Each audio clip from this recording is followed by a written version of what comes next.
Today, we are diving deep into a story of ultimate betrayal.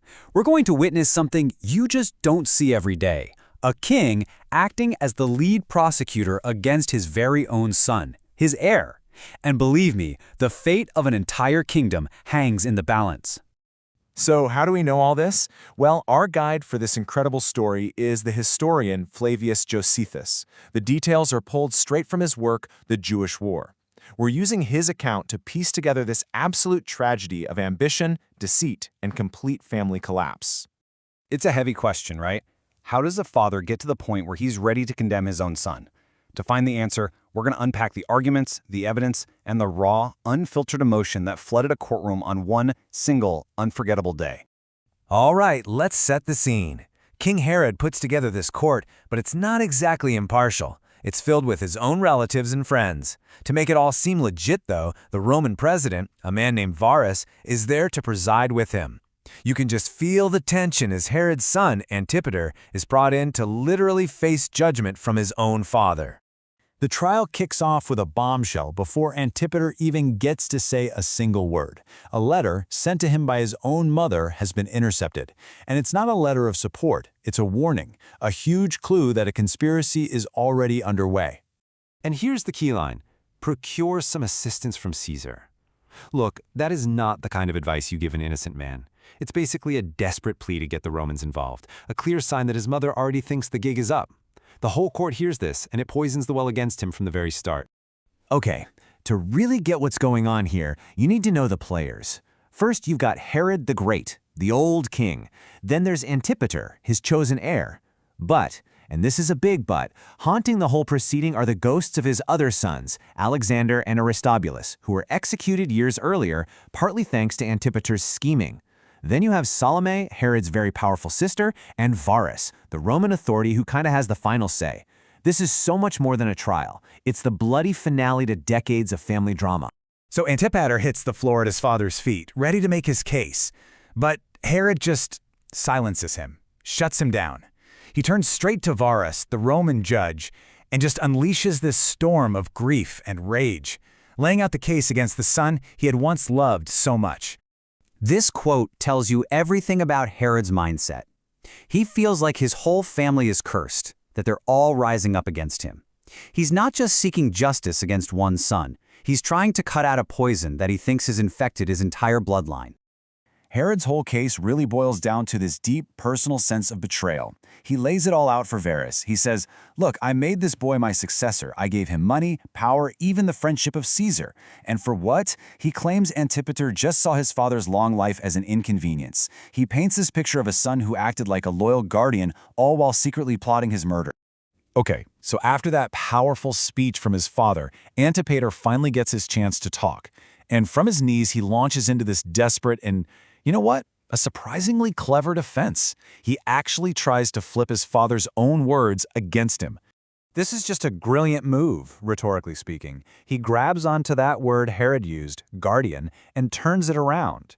He's basically asking, how can I be both things at once? How can I be this evil plotter you're describing, and also the loyal son you just admitted I appeared to be? It's a really sharp argument. His defense is built on a few key ideas. First, motive.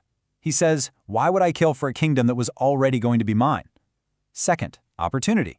He claims his enemies used the time he was away in Rome doing his father's business to frame him.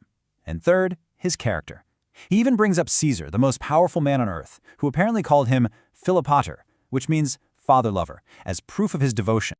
He wraps up his plea with this incredibly dramatic challenge. He practically dares them, saying, if I'm really guilty, don't just kill me, torture me. It's a huge performance, and Josephus tells us it works. The whole court, even Varus, is moved and feels sorry for him. Everyone, that is, except his father. The emotional speeches are over. The tears have been shed. Now, the trial takes a sharp turn. It's no longer about words and accusations. It's time for some cold, hard proof. The prosecution gets ready to present the physical evidence of the plot. So put yourself in Varus's shoes, right? You've got this grieving, furious king on one side and this charismatic, weeping son on the other. How do you decide?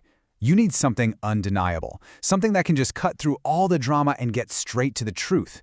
And what happens next is pure courtroom theater. A potion, the very poison that was supposedly meant for King Herod, is brought out. They give it to a prisoner who is already condemned to die. There's no waiting around, no drawn-out effect. The man drops dead, instantly. And in that one moment, the entire argument is over. That silent, horrifyingly fast death is all the proof Ferris needs. He has a quiet word with Herod, and then he delivers the verdict. Antipater is to be bound in chains and sent all the way to Rome so Caesar himself can decide what to do with him. As far as everyone in that room is concerned, it's a done deal. But hold on, because the story is not over. Not even close. Just when you think Herod has finally uncovered the absolute depths of his son's treachery, another layer of the conspiracy comes to light, and this one might be the most cunning of all. Suddenly, another letter shows up. This one is from a servant named Acme, who worked in the household of Caesar's wife, and in it, she confesses. She confesses to conspiring with Antipater in a scheme to destroy his own aunt, Salome, by forging a letter to make it look like she was plotting against Herod. Acme's own letter to Antipater is the smoking gun. It basically says, hey, I did what you asked, I wrote the fake letter, now don't forget to pay me. This shows that Antipater wasn't just trying to get rid of his father, he was systematically trying to eliminate any rival in his family, one by one. And this just lays bare the two faces of Antipater, doesn't it? The son, who, in public, called himself his father's guardian, was, in private, a master deceiver.